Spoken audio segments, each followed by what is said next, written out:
Sa larawang ito, makikita ang mga sundalo na tahimik na naglalakad sa makitid at maputik na daan.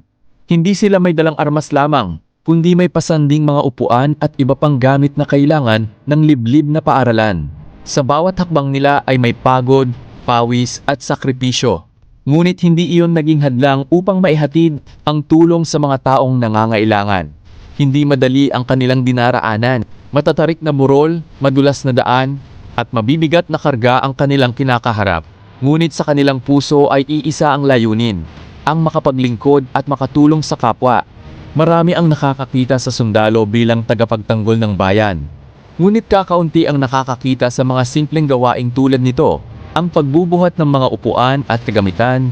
Patungo sa liblib na lugar ay patunay na ang tunay na serbisyo ay hindi lamang nasusukat sa laban, kundi pati na rin sa malasakit sa komunidad. Ang larawang ito ay paalala na ang pagiging sundalo ay hindi lamang tungkol sa lakas ng katawan, kundi sa tibay ng loob, disiplina at pagmamahal sa bayan. Sa bawat hakbang na kanilang ginagawa, may pag-asang naihahatid at may buhay na kanilang napaglilingkuran.